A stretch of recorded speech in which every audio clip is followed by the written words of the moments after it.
All right. Welcome back, everyone, to another episode of the CV Update. We are back this Sunday evening to recap another eventful week as there were 5 Celtics games, 3 Bruins games, the Red Sox wrapping up spring training before opening day next Thursday, and some new Patriots trade rumors regarding the quarterback position.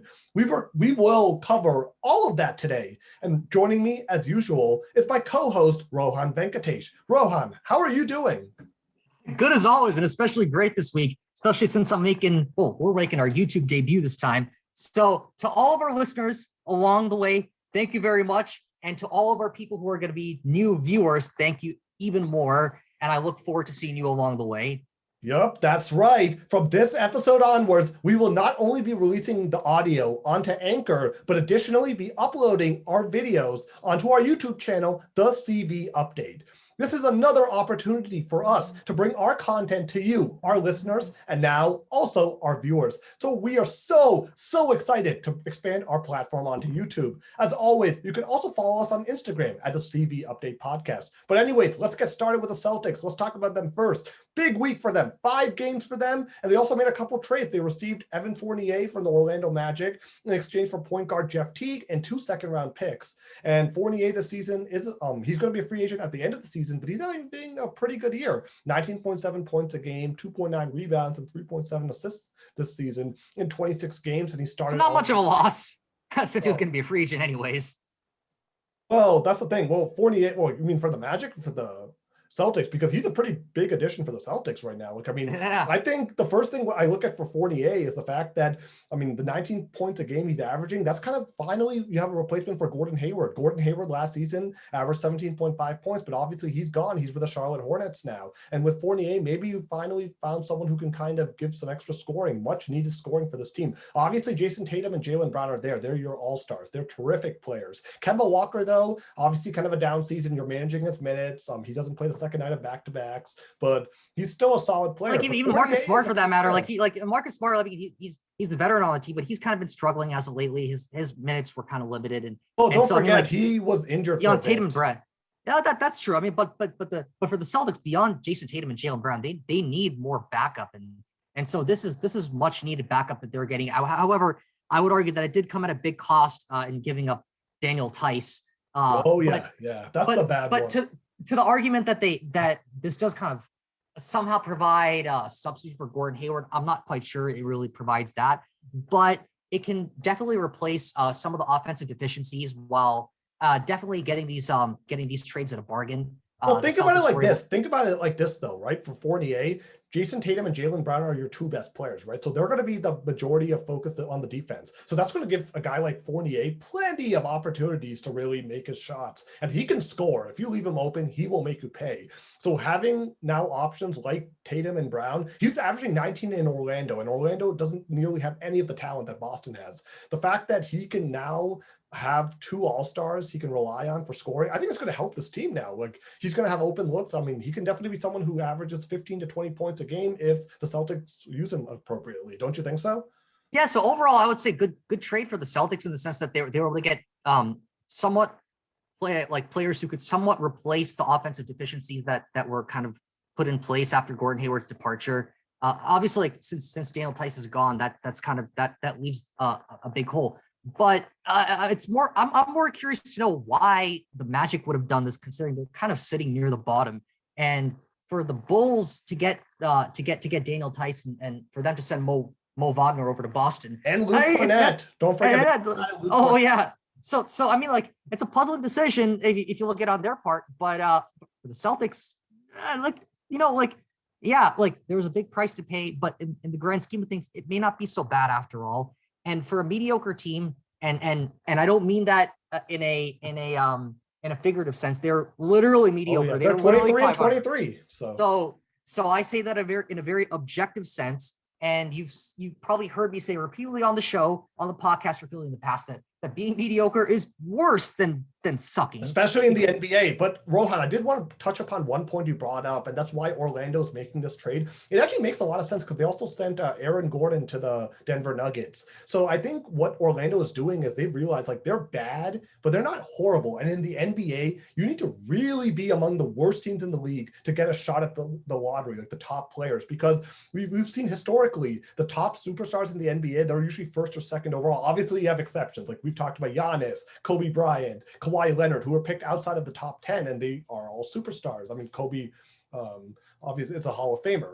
And at the same time, though, like we have to just talk about whether or not, like, I think that's why Orlando's trying to do the move. Like, I mean, the last time they had the number 1 pick, they picked up Dwight Howard. They drafted him first overall, and he's going to go into the Hall of Fame. They also drafted Shaquille O'Neal back in the day. So they've had a penchant for drafting all-stars at that position with the number 1 pick. So I think that's what Orlando is doing. They want to really get that, be horrible so they can get a top pick in the draft. So it makes sense what they're doing. Basically, those guys, they're probably going to cost them and basically help them win games that they actually probably shouldn't be winning. Well, that would only be true if the current moves that the Magic made would make them tank even more. I think at least so, in the right? short run. It's going to, because 48 was averaging 19 points. Who's going to like pick up that scoring? They're not a good team at all. So I think the Magic are basically tanking by doing this. And I don't blame them for doing this, because in the NBA, like Orlando isn't really an attractive free agent destination for free agents in general, right? It's kind of like, it's like a nice, obviously you have Disney World and stuff like that, but at the same time. It's not a perpetually bad team. They made the finals in 09. That's true. But at the same time, I think Orlando is not really like a free agent destination like the way LA is, New York City, like Brooklyn, even Boston. Like Orlando's kind of down the. Well, that just goes to the culture of the team, because it doesn't have the same kind of history as say like Boston or LA does, or other big market teams. But I mean, Orlando is Magic. They're a proud team in their own right, and it's only a matter of time before they get better. That's just how it goes in the NBA. No team stays that fast for that long. They did make the playoffs last season, and they lost to the Milwaukee Bucks. Actually won a game. They lost in 5. So yeah, no, the Celtics, I think overall, like they actually, let's talk about that game against the Thunder, because in a way that was actually an impressive win. And the reason I say that is because against it wasn't even close. Yeah, no, they were command the whole time.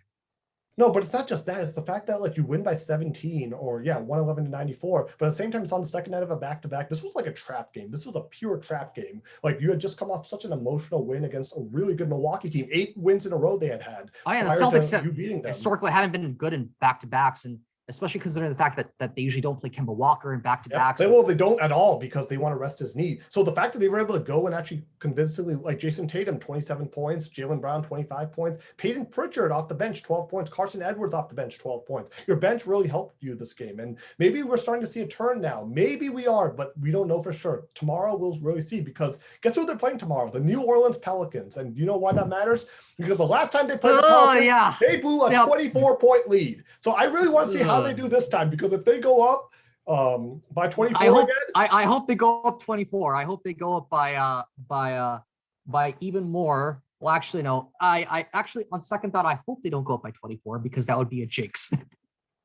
Yep, exactly. Because I know what this team is capable of doing.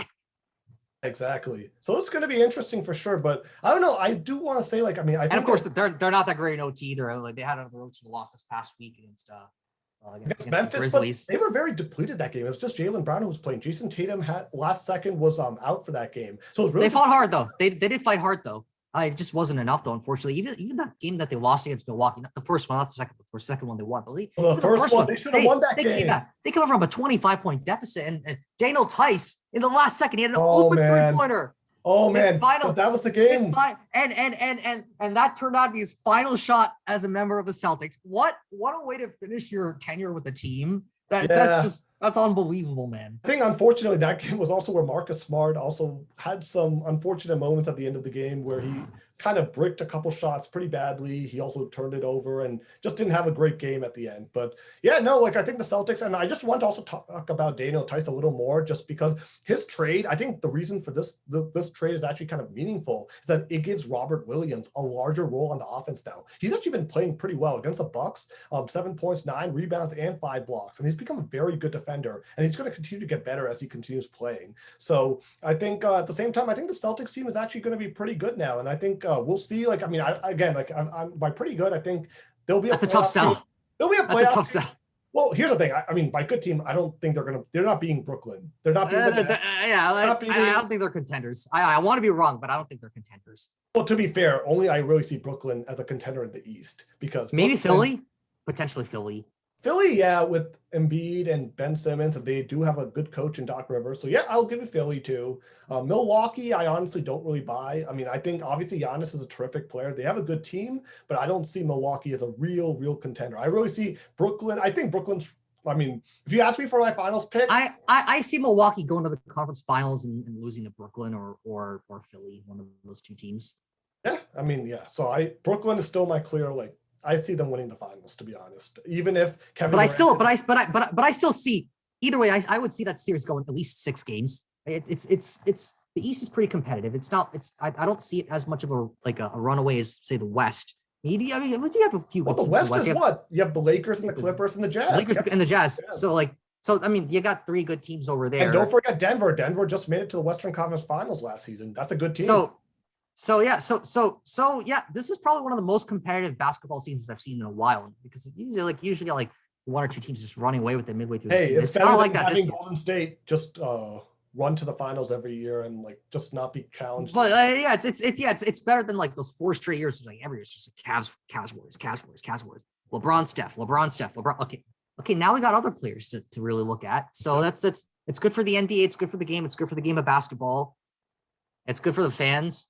Exactly. No, it's always good, especially in a league where parity is not really a thing. It's good to have different teams in it. But no, that's our Celtics take. Obviously, the Celtics are 23-23. They're back at 500. We'll see how they do next week. Our mood is very much reliant on how they do, sort of like, I mean, on them. Obviously, like, we can't take anything for granted from this team. They're not that good yet. They haven't proven that yet. But let's see what happens going forward. So there's the Celtics take. Obviously, mixed week, 3-2 overall. But now, Rohan, I know you love baseball. So let's talk about the Red Sox. Obviously, opening day this Thursday against the Orioles. Oh yeah, I was about to say special edition, man. This is a special edition of the show. This is our last show before the Red Sox really take the field at Fenway and we get to play ball.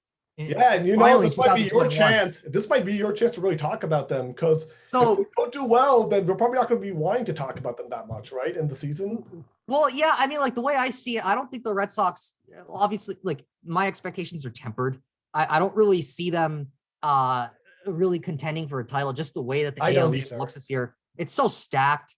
Of course, like I mean, the Yankees are like almost completely stacked this year, and of course, you have a tough opponent in the Rays, and the Jays aren't that bad either. I mean, don't forget Tampa beat New York last year in the ALDS, and they actually went to the World Series, and they probably could have beaten the Dodgers too. They probably would have won if they didn't pull Blake Snell. That was game 6, to be fair. So they're already down 3-2. But anyways, however, like history does show that if you're down 3-2 in a series and you win game 6, more often than not, you end up winning game 7. However, history does show that if you go through the lineup more than 2 times, the 3rd time around, you're going to mess up. And that's why they pulled Blake Snell. Yeah, that's true. But anyways, let's just discuss the Red Sox a little bit because I think the big news, honestly, for this week is that Eduardo Rodriguez, Alex Cora, the Red Sox manager, says he has a dead arm. And that's kind of a cause of concern because... Yeah, I'm not quite sure what a dead arm means. Yeah, I don't know either. So, like, what's going on now? Because this is kind of concerning. Dead arm means that you can't pitch. Like, dead means that it's completely gone. Like I don't think it's like that. But that's a strong word. I mean, like that implies his career is almost over. Like, I don't think it's that bad. I don't know why Alex Cora would describe it in such stark terms unless something really bad is going on. Well, I don't know. It's just an extra cause of concern, though, because obviously last season he dealt with COVID and he missed the whole season. He had some myocarditis. I may have mispronounced it. I'm sorry about that, but it's like a heart condition related to COVID. And now this year he has an arm issue, which I know is unrelated, but it's almost like back-to-back years your number 1 starter is out. And that's definitely going to be a cause of concern because this Red Sox rotation is not that great. Like, obviously now you have Nathan Eovaldi. He's going to be the opening day starter. Then who else is in the rotation now? It's going to be Martin. Chris Sale is out until July. So let's not like bring him in at this point. Like, he's not going to be around until July. You have Martin Perez after Eovaldi. Then you have Tanner Hope, the rookie.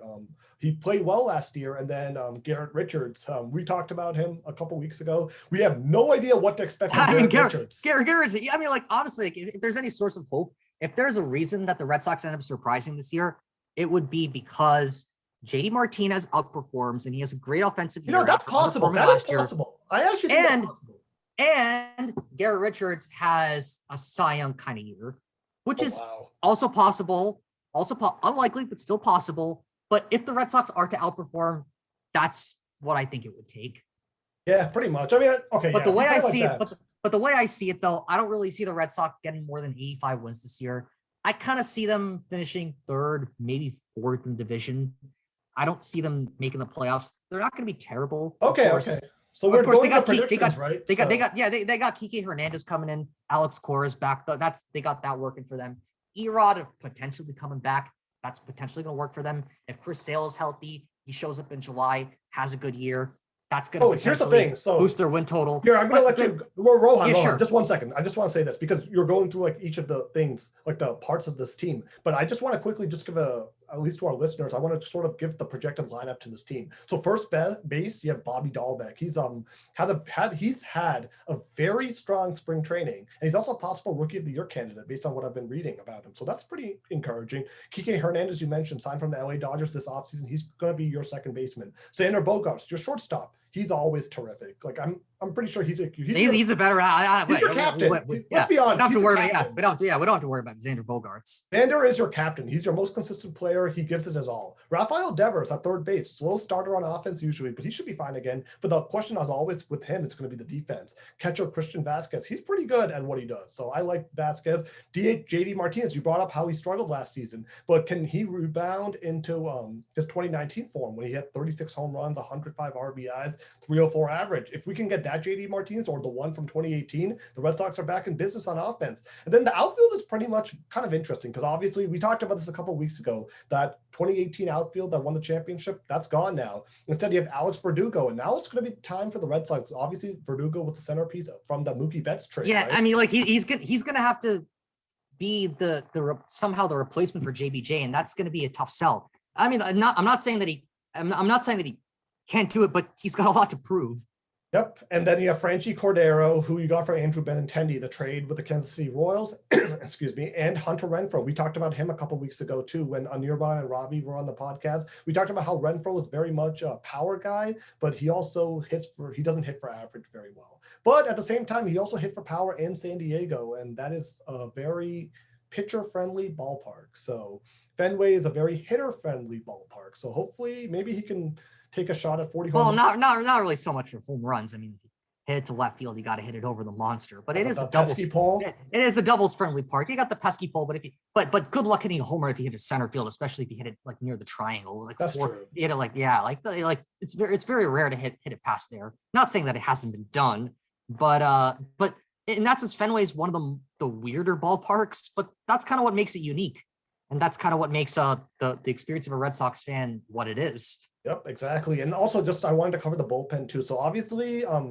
we have to cover this after. Before, like I was reading about Matt Barnes, he obviously has COVID-19. We wish him the very best as he recovers from this. He is asymptomatic reportedly, so hopefully he'll be okay and ready to go at some point in April. Yeah, he should be good to go mid-April. Yeah, 2 weeks or. But definitely, this is going to be this is a loss because Barnes and Adam Ottavino, who the Red Sox actually acquired. Yeah, Matt Barnes, he would have been the setup guy if not the closer. I think he was going to be the closer. I mean, him and Adam Ottavino, who the Red Sox acquired from the New York Yankees. Yes, believe it or not, in 2021, the Red Sox and the Yankees still do trades with one another. And Ottavino, I think he might be your closer now. There's also Hirokazu Sawamura. The Red Sox signed him from Japan. He's very enticing as well, and we'll see what the Red Sox have in him this season. And then Darvinson Hernandez, Josh Taylor, Matt Andriese. He's also on contact tracing, so he might be out. Those are all those wild cards. I mean, especially players who you get from the minors who end up outperforming. Those are often the players who are most overlooked, but also the players who come over from Japan because like the Japanese league may not be on the radar. But it's very competitive, though. It is a competitive league. Yeah, I guess something like the Japanese league is basically it's a step above AAA, maybe like half a step below the majors, and so a lot of good players from Japan end up getting overlooked. And so if you can sign them, like that's probably the best way to really build your team without bringing a lot of attention to yourself.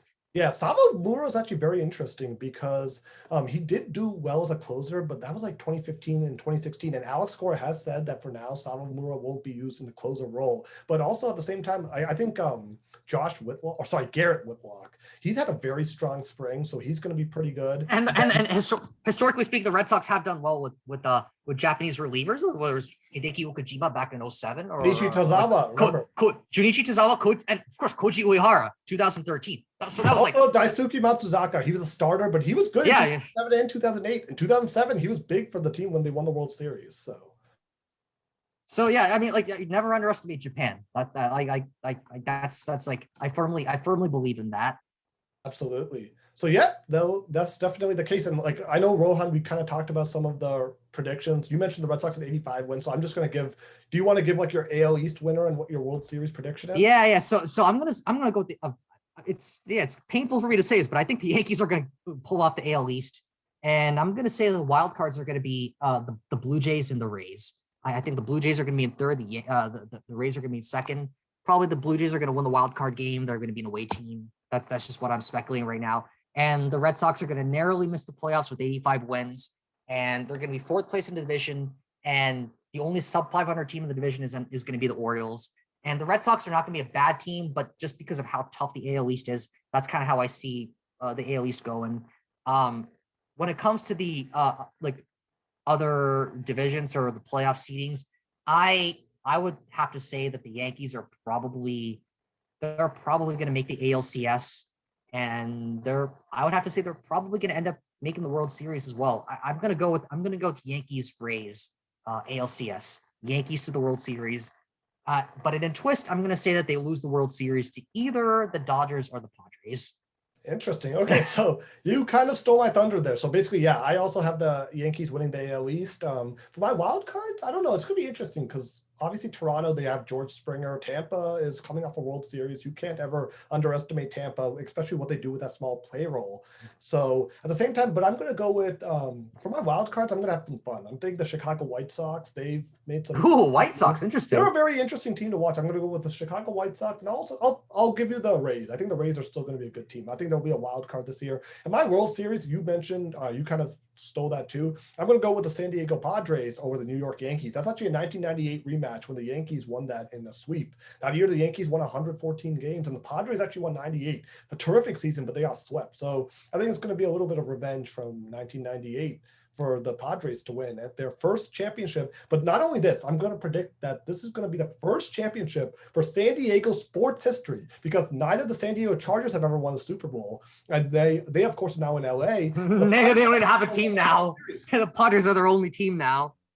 Yeah, exactly. So I actually think this is going to be the first championship for San Diego. And I love what they're doing. Fernando Tatis Jr. signed to a big contract, 14 years. We covered that too as well. They have a loaded team, so they're going to be a great team. But that's our baseball take. Obviously, the Red Sox, there is stuff to be excited about. And I have them at 87 wins. I don't know if I said that already. I apologize if I repeated myself, but I think the Red Sox will be competitive, and I think it will go through September that they'll actually be worth watching. I think they're going to be way more enjoyable than they were a season ago. But I think right now there are too many deficiencies on this Red Sox team to really see them as a true contender. But I think they are on the right step. So let's see, on the right track. Spring is here, everyone. Let's play ball.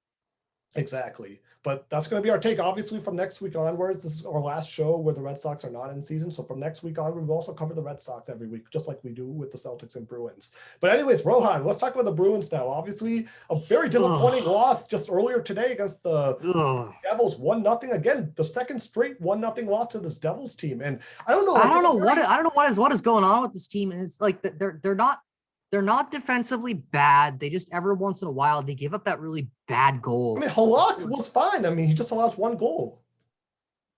Yeah, so it wasn't Halak's fault. It probably wasn't even the defense's fault because they had their setup in place. The one goal that they gave up against the Devils today, it was on a screen where they had about three skares in front of them. It took a double deflection, and like no goalie can really be expected to. It was just unfortunate. And it was so like I really just put this in the unfortunate category. And it's the Bruins did not play badly, but I just think that the number of results where they underachieved have really gotten to them, and it's kind of gotten into their psyche. They really struggled on the power play. And the power play wasn't great either. And the offense has just been flat. Like prior to the last game, Bruce Cassidy, he was critical of the top line, the Marchand, Bergeron, Pasternak line. Of course, there was no Marchand this game because of COVID protocols, probably for the next few games as well. That could have been a part of it. But even then, I said last time on the podcast that they need more production from the other lines. And with this They haven't got it not really enough. producing anything, They just don't get enough. It's just so completely flat. And when I look at the Bruins attack, it's not that they that they're not able to set up attacks. It's not that they're not able to get a good forecheck in. It's not that they're not able to shoot the puck. Sometimes they do make that mistake of passing around too much, but I mean, recently they have been shooting the puck a little bit more, like especially in the last meeting, Bruce Cassidy, he angrily told the team, go to the GD net. That's where the GD goals are scored. So given all of that, they did follow that advice the last game against the Sabres. Wait, I also want to talk about that though, just before really quickly. That Sabres game, that was not a very convincing win because the Sabres are horrible and you barely beat them. You beat them 16. They were on 16 straight losses and they were about to snap that streak. And one of the goals, of course, from Kyle Pozo, who scored his very first goal of the entire season the last time the Sabres played against the Bruins. And so I don't know what it is with the Bruins against bad teams. So what I think New Jersey is terrible. They should not. They've lost 4 times to New Jersey now. New Jersey is horrible. So that's the thing. I just want to talk about this a little bit because thankfully the Bruins can actually not have to worry about playing New Jersey because New Jersey is terrible. They're horrible against other teams. But that's the funny part. If they're up against good teams, they somehow measure up and they still make it competitive. Well, not the New York Islanders, and they lost again in overtime to them earlier this week. Blew a 2-0 lead, and obviously you lost Tuukka Rask for that game, and that's why. That's probably what I'm more worried about than the actual loss itself, because like Tuukka Rask was playing well throughout the first period, and after the first period, all of a sudden he's gone, and then I mean Halak comes in, 3 goals go in after that. I don't blame that on him entirely per se. But when your star goalie ends up having to go to the bench indefinitely, I mean, at least at this point, I don't know what the situation is with Tuukka Rask. I mean, that's got to be worrying. Oh, it's very worrying. And especially, I don't know how this is going to play out if they end up like making the playoffs, or who knows who they're going to be facing. And if it's Tampa again, I'm going to say it's goodnight Irene right there. It's painful for me to say that, but just looking at the way it's going, I just don't see the same kind of fight. I have a question. I just have a question, and we'll talk about football more. But if it's Tampa versus Boston, which you probably know where I'm going with, but what jersey Rob Gronkowski wearing to the Bruins Lightning game? Are they wearing a Tampa jersey or a Bruins jersey? I think Gronk is going to be wearing a Lightning jersey. I think he's done with. He made a statement. He's done with Boston. Brady's done with Boston. Gronk likes Brady. They like each other. They are done. They are done with New England. Fair enough. Anyways, yeah. So we'll see. Like that's obviously the Bruins, and obviously, today, Mackenzie Blackwood. I don't blame him exactly. Florida's a nice place to be. I don't exactly. No, totally agree. Florida's a terrific state. It's warm weather. No, terrific environment. Definitely. Maybe not a great place to be a fan, although recent history suggests otherwise. But I'll give that to them. Well, I mean, you can't really say that anymore. Like, literally all 4 Florida teams made it to a final in all 4 leagues last year. The Lightning won the Stanley Cup, Tampa won the Super Bowl, the Buccaneers won the Super Bowl, and the Rays and the Miami Heat lost in their championship round. So all 4 teams in all 4 sports made it to the final, and 2 won. So I can't even say that. Like, the fans are having a great time right now. But I just want to quick aside, we'll talk more about the Patriots, we promise. But the Devils, just one more time, Mackenzie Blackwood, he was terrific today. I mean, he made a ton of great saves. But I would argue that this is a game that goalie interference should have won. A goalie interference. In the final when they had the goalie pulled, they had 2 or 3 consecutive shots. They had a nice rebound and somehow they're able to get it in, and then the Devils end up challenging it, and then the ref rules no goal.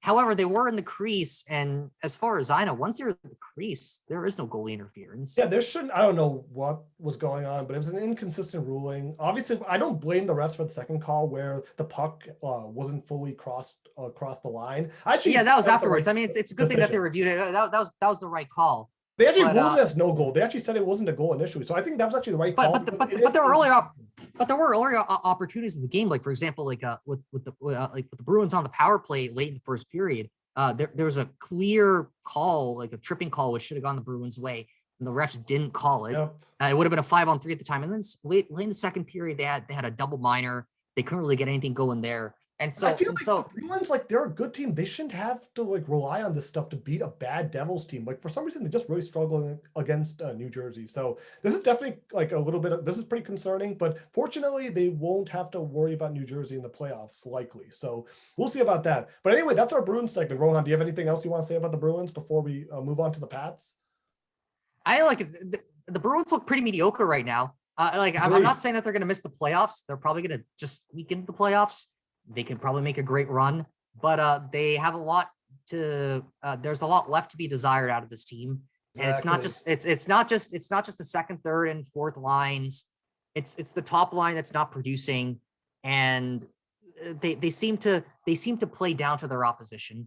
When they face a bad team, they play down to that level. They're not good enough to they're not good enough to just sort of play down and still be able to win, right? So that's the issue with that. So I mean, obviously defense always comes first, but you can't win without scoring goals at the end of the day. And so you can't get it past the goal line. You're not going to win. And it sounds simple and it sounds very simplistic, but that's pretty much what it is for the Bruins right now. Yeah. And like, I don't really see things improving in the near future unless something really drastic changes. Of course, Bruce Cassidy he's unusually public in his criticism of the team right now. I'm not quite sure if that approach is going to really help the team, at least in the short run or in the long run. But yeah, Bruce Cassidy has got to be in the hot seat as well right now. Given that's a hot take. Given everything that given the fact that the Bruins have all the pieces together, they're just not able to execute. And if you look back to 2017 when Claude Julien got fired, it was a similarly good Bruins team that was underachieving at the time, and I wouldn't be surprised if Don Sweeney looks at this situation and draws similarities. So they got to get it together, and they got to get it together fast before things start to get real bad. Yeah, no, definitely. So I agree. I think the Bruins are definitely not in a good situation, and definitely I'd like to see more convincing play, which they have not shown this season. So that's our Bruins segment. Obviously, disappointing week by all regards. I mean, we're going to be blunt. I mean, 1-2, and you lose to the Devils, not a good team, and you almost lose to Buffalo, or you at least almost go to overtime against them. So that's not a good week. Yeah, Luckily, it's only 1-2. It would have been 1-3 or possibly 1-4 if those two games didn't get canceled because of COVID. Yeah, pretty much. Look, I'm being the Debbie Downer here, but like that's I totally think that's what would have happened. Just like, well, honestly, like, I want to be polite, but just in this last week, this team has been trash. Yep. In this last week. Yeah. So anyways, let's talk about the Patriots now. Obviously, I think the big news is obviously they had a pretty big free agent spending spree. I mean, they brought in all those players, and they also re-signed a defensive player, Lawrence Guy, to a new 4-year contract. He's a pretty good player for that team. And the reason this is significant is because the Tampa Bay Buccaneers were apparently looking at Guy to potentially replace Ndamukong Suh, but they ended up re-signing Suh. But the big news, at least for this week, regarding the Patriots is that for the 49ers, they made a trade with the Miami Dolphins to move to the number 3 pick in the draft, meaning they are pretty much guaranteed to land one of the top quarterbacks available. And you know what that's going to mean now for the Patriots, right? That means Jimmy G could be available for the Patriots to once again trade for. And this, although it looks like the Niners still want to maintain a stranglehold over him. Well, of course they're going to say that, and I mean, I still think the Patriots are going to have to like talk to them and see what there is. But the fact that they're going for a quarterback means that they're pretty much not. They know that Jimmy G is not the future for that team, and they're probably worried about his injury history, as should we as well. Unless, of course, they think that the quarterback is going to be a backup to Jimmy G. That's the only other possibility I could think That could of. be But possible for a year, right? Because I mean, you can have Jimmy G sort of play for a year, and then he goes in free agency, you release him, and then that guy takes over. So that's definitely an option. But I guess I don't know. To be honest, I'm not big on Jimmy Garoppolo anymore. Like I know in 2019 he took that Niners team. I mean, he didn't really even take them to the Super Bowl. He was sort of like a passenger on that team. it's better than Cam.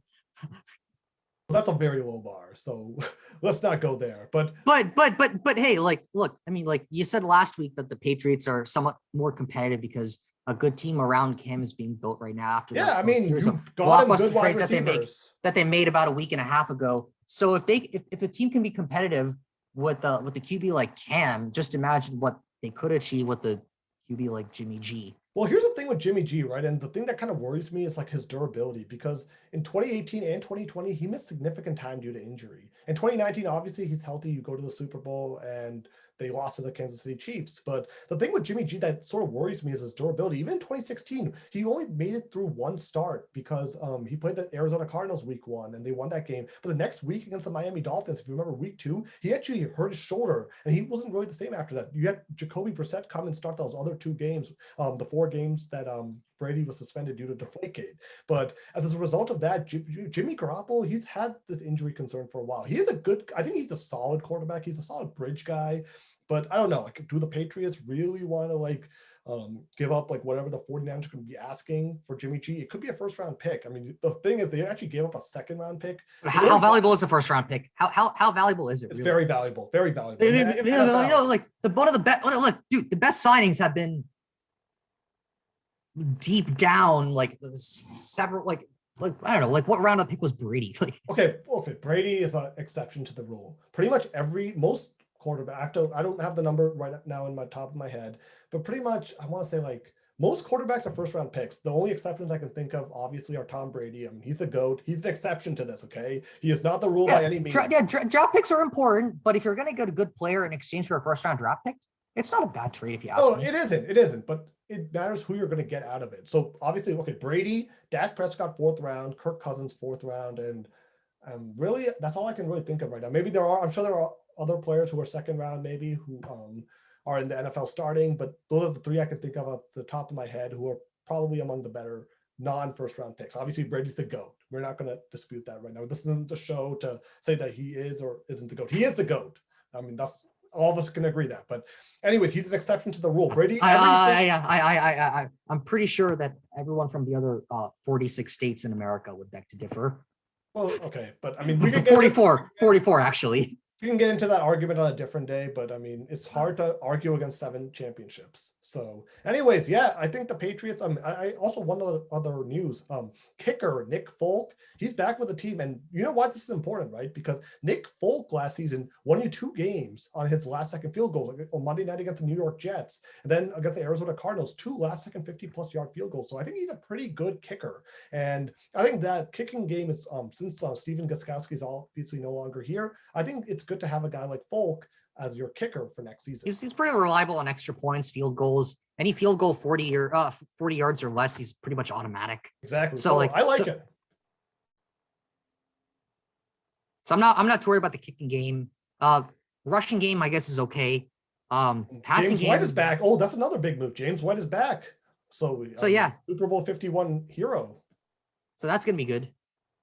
Yes, so they have a good team, and like I'm eager to see what they have in store come September. Obviously, in a couple of weeks, like the NFL has a 17 game. I'm gonna say they go 11-6 next year. I mean, that's 4. 11-6. That's pretty good. I mean, 11-6. That means you have them in the hunt for. I mean, just Tampa. For the record, Tampa last year 11-5. So you basically have them at the same record potentially as the Super Bowl champions from a season ago. So 11-6 with a 17-game season. But I'm not quite sure how that's going to work, because if it's a 17-game season, that means some teams are going to have no. So more home games than away games. It's not. No, so I think the way they're planning to do it is like if you have a home game one season, if you have 9 home games one season, the next season you have 9 road games. I think that's how they're alternating it to make sure it's kind of like balanced over time.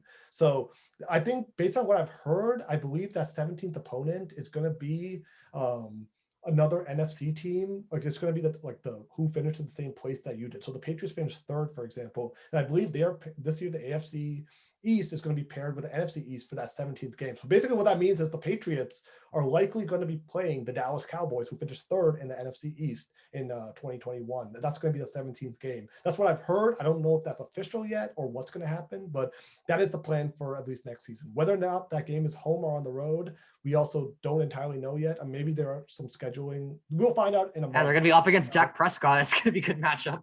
Yeah, I mean, he'll hopefully be healthy, and he should be. So he's a terrific player. So yeah, no, that's our Patriots take. Obviously, the draft is coming up in a month, and we will be covering that in great detail because the Patriots have some quarterbacks there who they are definitely willing to target and could trade up for.